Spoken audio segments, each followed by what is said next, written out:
Hi, and welcome to Loch Haven's A Senior Moment. I'm Mary Beth Truitt. I'm the marketing director here at Loch Haven, and we're glad that you're watching our show. One of my favorite memories from childhood is when at night all the family would gather around the television and watch a particular show each week at the same time. My guest today, Jonna Bixman, had one in particular show that she always had a great interest in. And we're going to learn today how Jonna took that interest and how she cultivated it through the years, how she used it as an educator and gave many, many great presentations to her students, to community members, and to just family and friends. Today we are filming at Loch Haven in the apartments in the activity room. And we actually have some guests with us today as we film, so this is really a live filming. Which makes us a little bit more nervous. Well, not really. So I would like to welcome, right now, Jonna Bixman. Thank you. And I would like to welcome our guests and all of you who are watching out there. So, Jonna, the program that we were talking about was Little House on the Prairie, and it ran, I believe, in the 70s up until the early 80s. Is that correct? Late 80s as well. Late 80s. Only it was Little House, A New Beginning. I see. Okay. The last episodes. And we might talk a little bit more about that. But it wasn't really the movie or the television show as much as probably the books that really interest you as well, because I know what a lover of books you are. So I know that that's probably as well how the interest for you began. Tell us about that. Just tell us a little bit, a snapshot of how this all began for you. Well, of course, growing up on a farm, I always heard farm stories, and my parents growing up. And when I was 9 years old, a very good family friend gave me the entire set of Little House books, and I read all 9 books in 5 days. And I fell in love with pioneer history. And so when I was in 7th grade, I learned that Mansfield, Missouri, where Laura lived for over 60 years, actually the home was open for tours. I talked my parents into traveling 6 hours at that time with 2-lane roads to Mansfield. My mom packed a lunch. We went down there on a Sunday and they were closed. It was pouring rain, so we ate our lunch in the car in a school parking lot and drove 6 hours home. So my dad wasn't much of a happy camper that day. But anyway, I put my love for Laura on a shelf for a while. When I was in college, I had a literature class and had to do a report on a Missouri author. So that ignited my interest in pioneer history again. And then I put that unit away.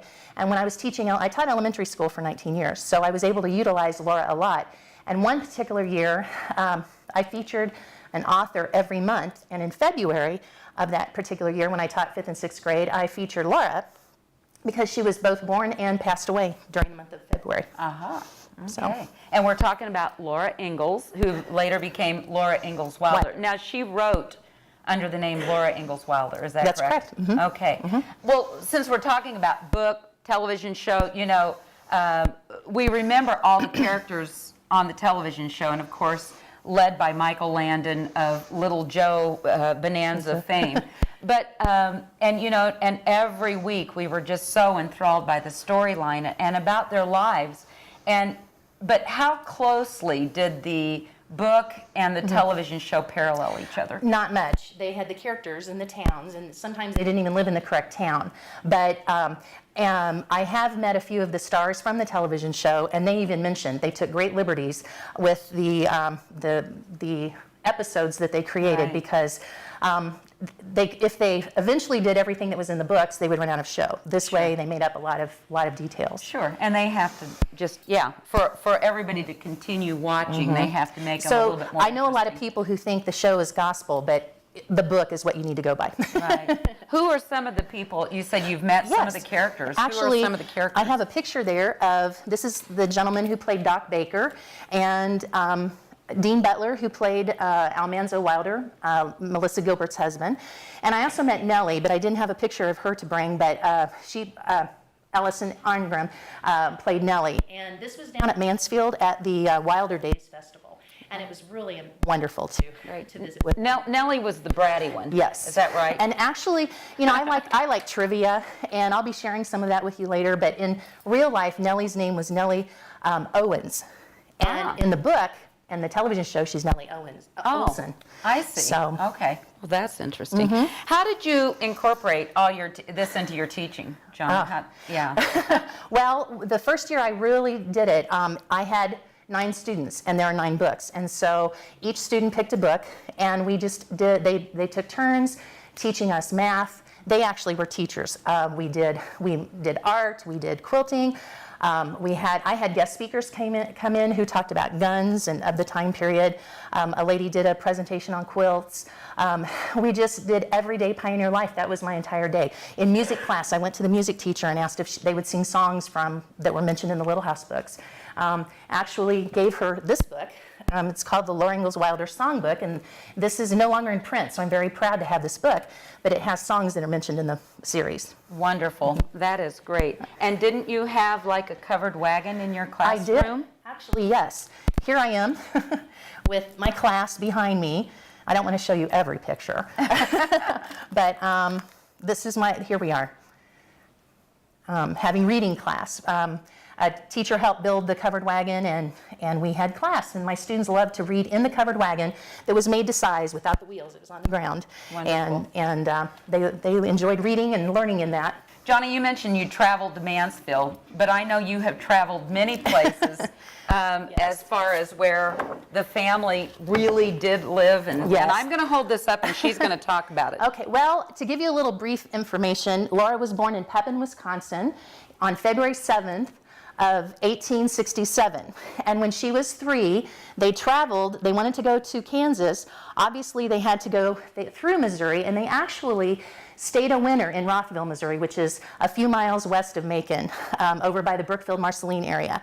After the winter was over, they traveled on to Independence, Kansas, then traveled all the way back to Wisconsin, over to Walnut Grove, Minnesota, to South Troy, Minnesota.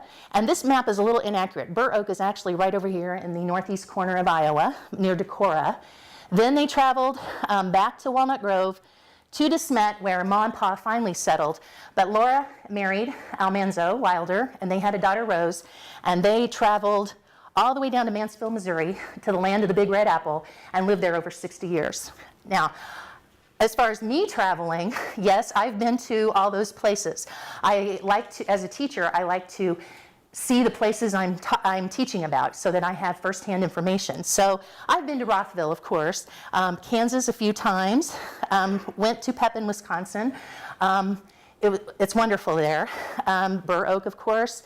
And South Troy is now called Springfield, Minnesota. Walnut Grove, I actually waded in Plum Creek, and I have some rocks right here that were in Plum Creek. I brought them home with me. I've been to De Smet, to the pageant there, and then way over here, if our map was big enough, Almanzo grew up in Malone, New York. And my mom and I one year traveled by plane to Philadelphia, visited family, rode the train to Burlington, Vermont, and then rented a car and drove 3 more hours to Malone, New York. So train, plane, and automobile got us all the way there. And I think an interesting fact is Almanzo and his family came from New York to Minnesota in covered wagon. So it took me several days to get there. I can only imagine what it was like traveling in a covered wagon. And I think that you told me that in Minnesota, did you stay, tell them about that, where you stayed in Minnesota. Yes.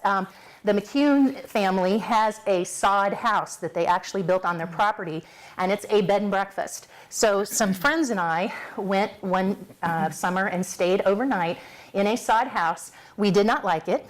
Of course, no electricity. We had to go down the road to the outhouse. It would stay light until about 10:30 at night, and then it would get light in the morning about 5:30 at that time, and so little sleep because the bed was lumpy, it was itchy and hot, and we had to entertain ourselves, and we were at a loss for what to do. So I really have an appreciation for pioneers. That's wonderful. And if any of our viewers, anyone would like to travel to these different places, I mean, I'm sure that even if someone doesn't drive, there's probably tours and things like that you can. Yes, you can do these. In 2001, I actually took a trip with George and Barb Hawkins from Applegate, Michigan, and they have a Little House Site Tours company, and you can contact them, and they will design specifically a tour for you in a caravan. So wonderful, wonderful. That is really great. Jonna, you really truly are an expert on this. I know you have got every book, music books, probably DVDs. I know that all of the, as far as the shows, the TV shows are actually out on DVD. One thing for claim to fame, you are actually quoted in this book, which I just think is really wonderful, that Jonna Dixman is quoted in this great big thick book because she is an expert on this subject. Oh, thank you. So that's just really wonderful, Jonna. We are going to have a special treat. Jonna's going to continue this. She's going to do a presentation, kind of a shortened presentation of what she has done for many years for students, elementary students, and clubs and organizations. So we're going to start that just right now. As I mentioned earlier, Laura was born in a little log cabin in Pepin, Wisconsin on February 7th, 1867. And she was actually 3 when they left Wisconsin to travel to Kansas. And when she wrote the books, do you know how old she was when she wrote her first book? Any guesses? She was 65 years old when she wrote her first book. And she put that she was 3 years old. When she sent her manuscript to New York, they rejected it. And she asked them why, and they said, no one 3 years old can possibly remember all the details that you've written about. So all she did was change the word 3 to 5, sent the manuscript back, and they bought the book. So isn't that quite interesting? And when they lived there, it was just Ma and Pa, Mary, the older sister, and then Laura. And like I said, they traveled through Missouri into Kansas, and that's where the Little House on the Prairie takes place. Laura wrote the first book, she dedicated to Pa, and actually the second book she wrote was Farmer Boy, and because she thought, well, I wrote a book for Pa, now I need to write a book for Almanzo, her husband. And so it was amazing that Laura never ever traveled to Malone, New York, to where Almanzo lived. But he described in great detail, and he drew pictures for her. And Garth Williams, who is the illustrator of the books, actually traveled there to do research as well. And it is amazing that the pictures of the town are so accurate. It is incredible. The barns that she described are just like what are there. And I think that's really neat for someone who never was in a place to write so accurately about it. So when actually the land that the Ingalls lived on in Kansas, they actually weren't even in Kansas. The property was not legally theirs. So Pa said, well, if we're going to have to move, then we're moving all the way back to Wisconsin because their land had not sold there. So back they go, as I mentioned. From there, they weren't making a very good he wasn't making a good living, and too many people were coming west to suit Pa. He was very much a loner. He liked to hunt. People were scaring animals away and shooting what animals were there. So Pa wanted to move on. So he moved on to Minnesota, and that's where Laura wrote about on the banks of Plum Creek. Now, I have a little excerpt I'd like to read to you. There are many, many things. This was the book where Laura first went to school. Ma thought it was very important that her daughters receive an education. And so I'd like to read a little excerpt from the book that I used to use in my elementary school when I taught math. Do you know the big plague that came to see the Ingalls when they were in Walnut Grove? The grasshoppers came. So Pa had just realized the grasshoppers were there. And he says, the grasshoppers are laying their eggs, said Pa. The ground's honeycombed with them. Look at the dooryard and you'll see the pits where the eggs are buried a couple of inches deep. All over the wheat field, everywhere. You can't put your finger down between them. Look here. He took one of those gray things from his pocket and held it out in his hand. That's one of them, a pod of grasshopper eggs. I've been cutting them open. There's 35 or 40 eggs in every pod. There's a pod in every hole. There's 8 or 10 holes to the square foot, all over this whole country. Ma dropped down in a chair and let her hands fall helpless at her sides. We've got no more chance of making a crop next year than we have of flying, said Pa. When those eggs hatch, there won't be a green thing left in this part of the world. So I took that little excerpt of a paragraph with all the figures in it, and it's actually 290 billion possible grasshoppers that would be hatched on the property. I can't imagine 290 billion of anything. So I certainly won't have that much money in my lifetime. So from Plum Creek, after Pa kept wanting to move west because more people were settling west. So they ended up in South Dakota. Ma begged him, though, "Oh, Charles, if we move to South Dakota, can we please not move again?" And he agreed. "If you move one more time, then we'll stay put." And it was a very opportune time because the railroad was being built through South Dakota. And so Laura writes about that in By the Shores of Silver Lake, and how they really were there in DeSmet very alone after the railroad camp closed and folks went home for the winter. She writes about that, of course, in the book, The Long Winter. Now, a bit of trivia for you. When she submitted this manuscript, well, first, of course, she submitted Little House in the Big Woods, and then people said, well, what happened next? What happened next? So they kept encouraging her to write each book.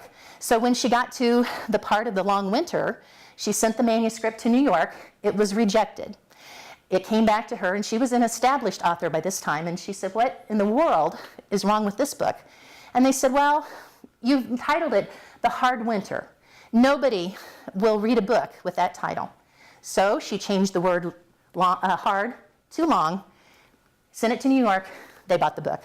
So I think it's just amazing how English, one word in the English language, can make a difference. Okay. Then, of course, the long winter. Do you know how long the long winter lasted? From October 1st until May 1st.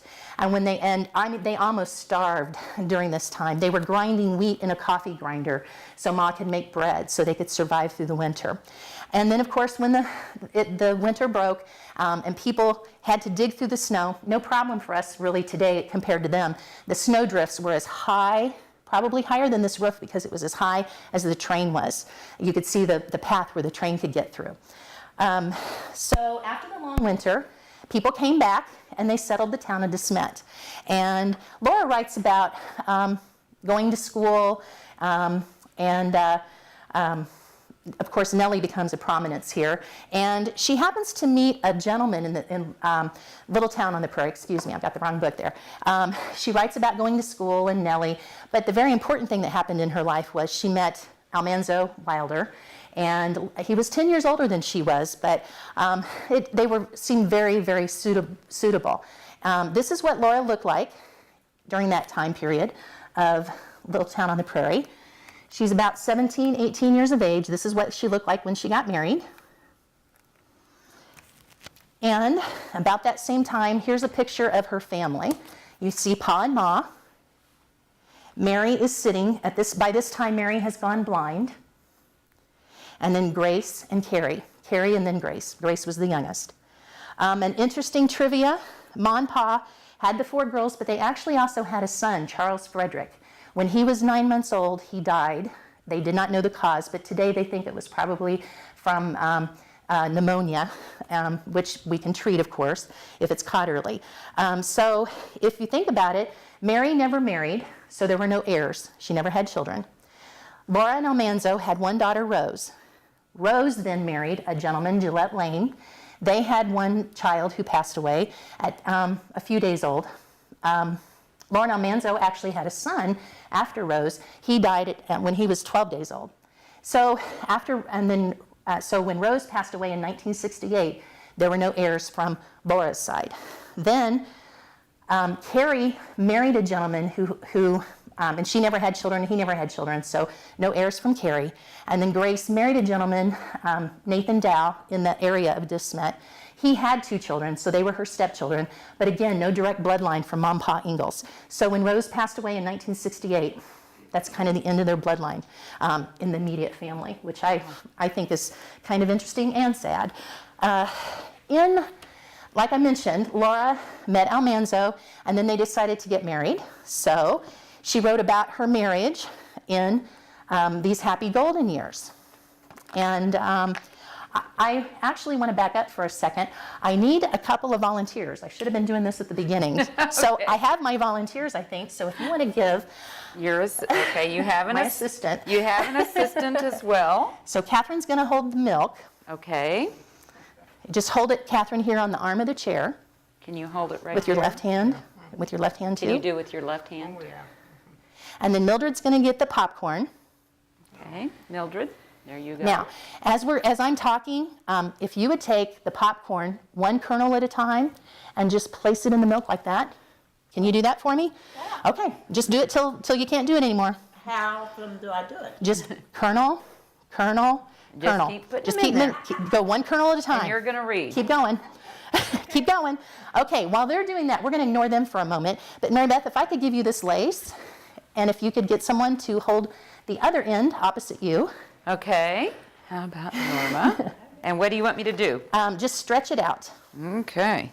I've got to find my correct reading here. This is like Christmas lights.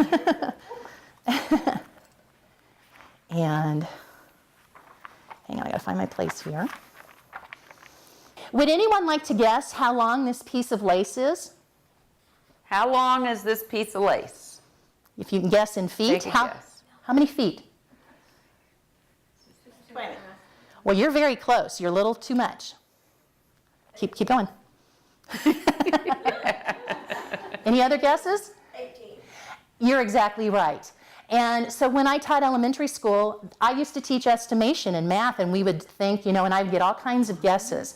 And then we would get in a circle, and we would all, of course, fit into a circle that long. But I'd like to read just a little excerpt from Little Town on the Prairie. Mary at this time has lost her sight, and Mom and Pa they're making money to send her to the blind school in Vinton, Iowa. And so Laura was a tomboy. She did not like to sit inside and especially sew. And she did not like to sew sheets because the seam down the middle needed to be, of course, where it wasn't bumpy enough you could feel it. And she hated sewing. But she was helping Ma make clothes for Mary to go away to the blind school. So Ma says, "We'll just make the skirts wide enough so if hoops do come back, Mary can buy some in Iowa and wear them. Meanwhile, her petticoats can hold the skirts out full." They had made 4 new petticoats for Mary, 2 of unbleached muslin, 1 of bleached muslin, and 1 of fine white cambric. Around the bottom of the fine cambric one, Laura had sewed with careful tiny stitches of 6 yards of knitted lace that she had given Mary for Christmas. So if you imagine, Mary Beth, if you take the other end and look at that, that's how much lace she had to put at the bottom of the petticoat. Isn't that amazing? Would you like to sew that much? So you can imagine for a tomboy like Laura, that was painful for her to sit inside. Thank you very much. And Are we still doing the popcorn? just keep doing that. Doing You it? want me to? Yeah. Keep going. And so now I'm going to talk about the part where she and Almanzo are engaged and ready to get married. I will talk about that in a moment. I do want to show you some quilt squares, though, first, because this leads into the last quilt square I'm going to show you. Back, of course, when the Pilgrims and folks came to America from wherever they were traveling from, they had to bring everything with them because there was not a Walmart around the corner. So that included blankets. Well, they wouldn't want to throw blankets out if they got holes in them. They would patch them and they would fix them. So when clothes would wear out, they wouldn't necessarily throw them away.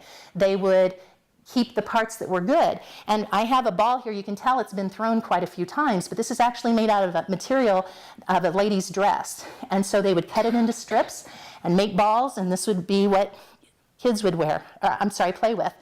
Catherine, you want to catch? No? Okay. It won't hurt you. So then, like Pa's shirts, Ma's dresses, they would cut them up, and for whatever size they needed. And then eventually, as the blankets were being patched, they had different colors and different shapes and sizes of patches, and they kind of became pretty. So you might imagine just a patch like this of a material, and then they went from patching blankets to actually making quilt become an art. If you want to hold up the quilt book there, right in front of the quilt book, the black book.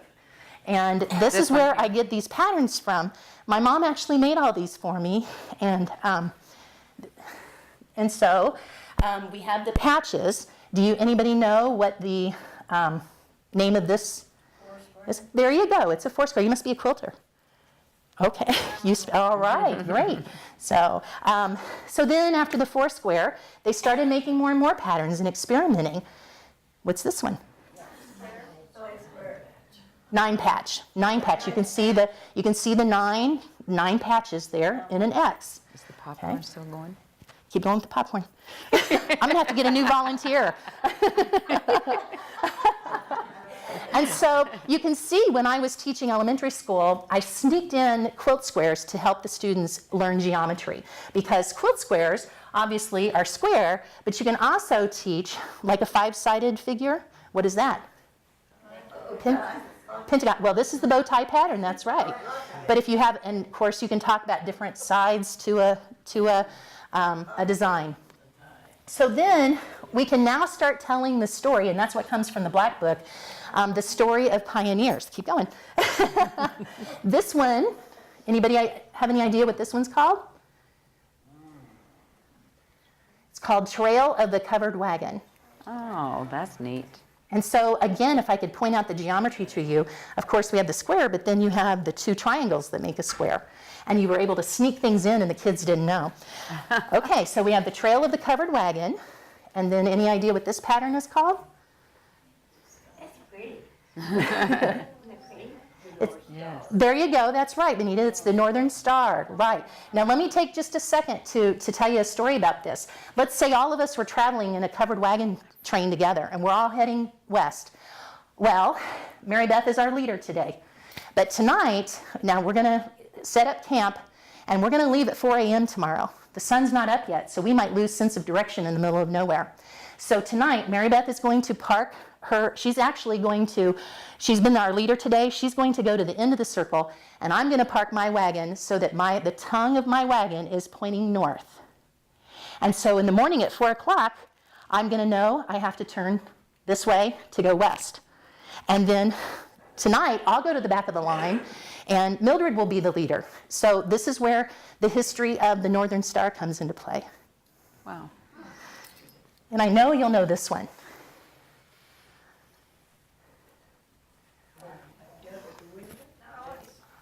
No, log cabin. Oh, I started to say that, and I'm not a quilter. It's the log cabin. And just a little bit more trivia for you. Usually the center is red, plain material, because it signifies the fire in the hearth of the log cabin. And during Civil War times, with the Underground Railroad, when slaves were escaping, they would need safe places, safe stations to rest. So folks would hang quilts, namely the log cabin, in a tree, on their porch, on a clothesline, on a fence, and this would be yellow to signify the light in the lantern. And that would let folks know that that was a safe station on the Underground Railroad. Wow. Okay. That's amazing. And this is a cute pattern. They had to keep their animals in an enclosure. So any idea what this might be called? The corral? Rail fence. Rail fence. The rail fence. So you can imagine those old pioneer fences. Yeah. So that kind of signifies that. And then the ladies would sew. So they would use a needle and Thread. spool of thread. That's right. Spool of thread. And they would chop wood to stay warm. And they would put their wood in where would they keep their wood? A bin. Wood box. That is wood exactly box. what this is, wood box. And they would milk the cow, and Ma would churn that material into butter. So this is called the churn dash. Wow. Churn dash. And we would take our grain to the mill to be ground. So this is called the water wheel. The water wheel. And again, I hope you can see the geometry. Very sneaky way to teach. And of course, when we're out in the middle of nowhere, we might encounter Indians. Keep going. And so any idea what this would mean about the Indians? Teepees. Close. A different kind of tool. Crossed canoes. Oh. Crossed canoes. It's okay, keep going, keep going. And then any idea what this looks like? That's right, it's an Indian hatchet, that's right. And then we hope that we would settle next to our neighbors. This is called next door neighbors. And so you can see, if you turn it, the brown is the roof of the house. Isn't that clever? I have got to look at all these things. Oh, yeah. And then, of course, we would send our children to the Little Red Schoolhouse. Oh, that's got a lot of geometry in it. That's neat. And that would be, the building would be the school during the week. It would be the community center where the folks in the town would gather on Friday nights or Saturday nights. But on Sunday, what would it become? Church. Right. And this is called the Cross and the Crown.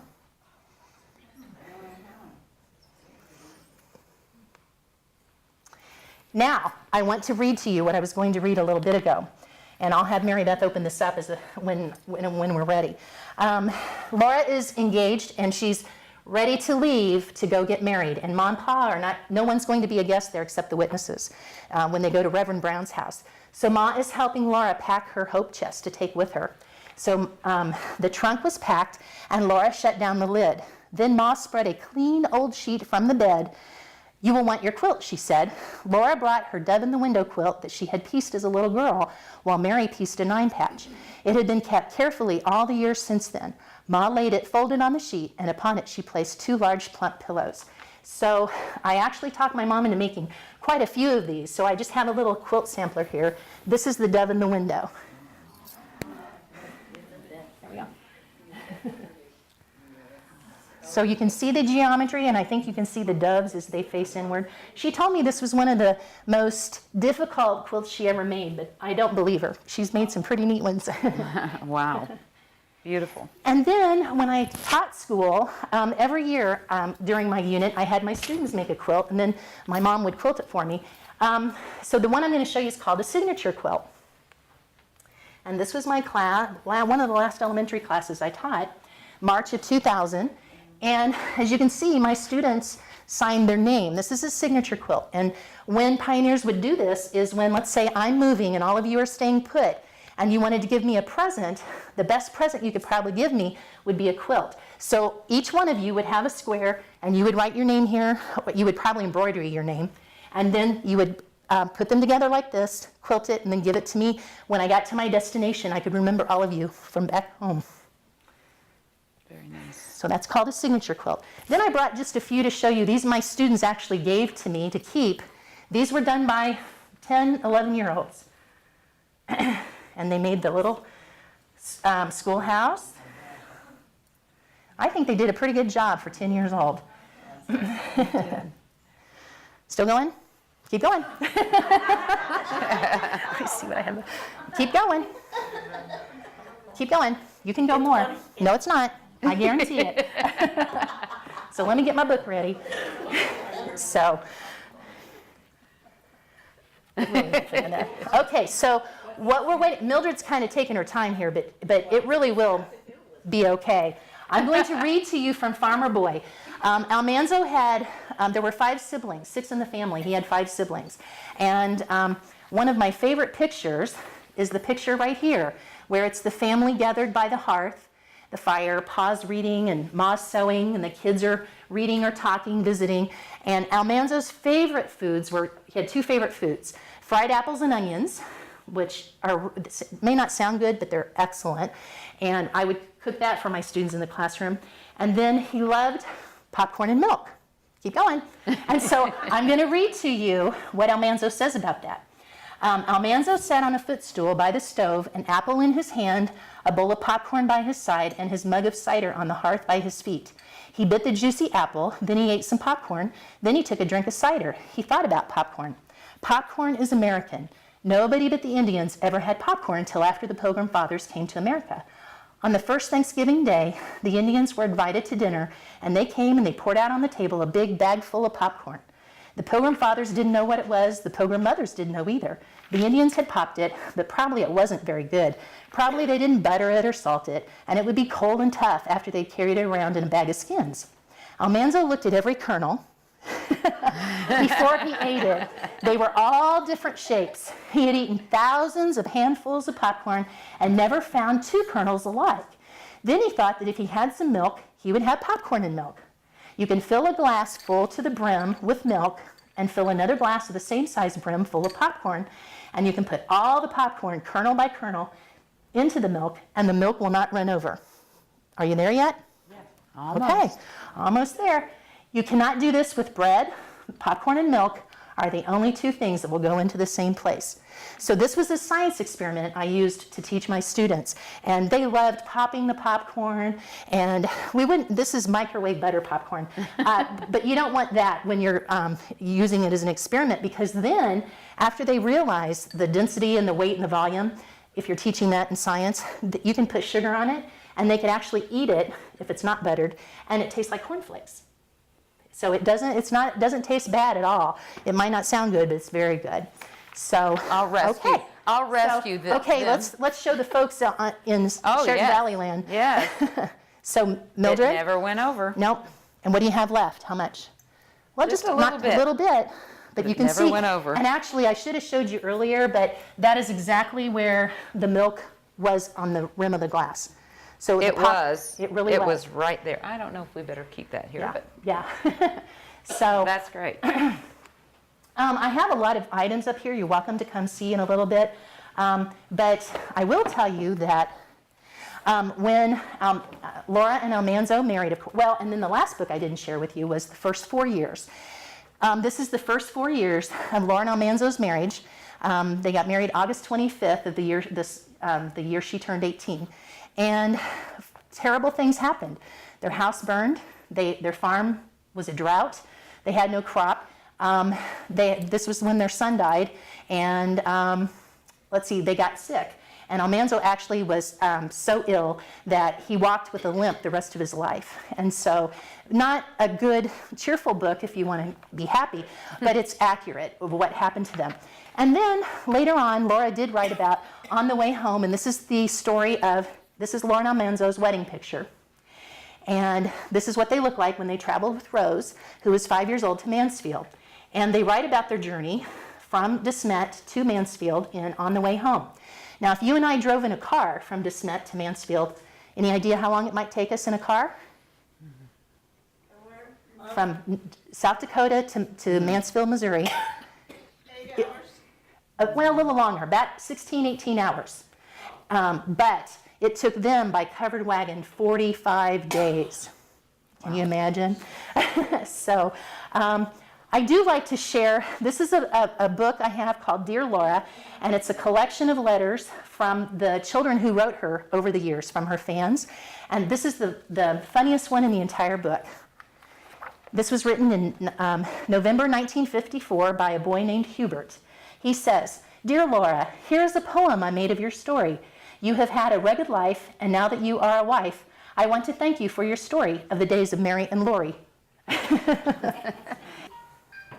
And in the Horn book, Laura has a recipe of her favorite gingerbread. And I brought some gingerbread for you today. This is made with Laura's recipe. She, as I mentioned, as a young girl, was a tomboy. But as they moved on the farm and they raised chickens and all the animals they had and gardened, Laura became quite a cook. And if you visit the house in Mansfield, Laura was only 4'11". Almanzo was only 5'11", so he was short for a man. She was certainly short for a lady. But the windows are like this. They're very low in Laura's kitchen, so that when she was kneading bread and cooking, she could look out the window and pretend she was outside. So please enjoy the gingerbread. I can take that around. Okay. And I like to conclude with a Bible verse that Laura always, she always had a favorite Bible verse, but then she always ended her programs with this particular quote, not a Bible verse. "It is best to be honest and truthful, to make the most of what we have, to be happy with simple pleasures, and to be cheerful and have courage when things go wrong." Thank you. All right. Very good. We would like to thank Jonna. Jonna, come over here. Thank you very much for joining us today. I'd like to thank the ladies here in the Loch Haven Apartments and Loch Haven. And we have a beautiful room to share this with, and just a great story. So I don't think I'll ever watch Little House and not, think of the things that you've told us today and taught us, and what lucky students to have learned in this way. So we thank you all again for joining us, and we will see you the next time we have a senior moment.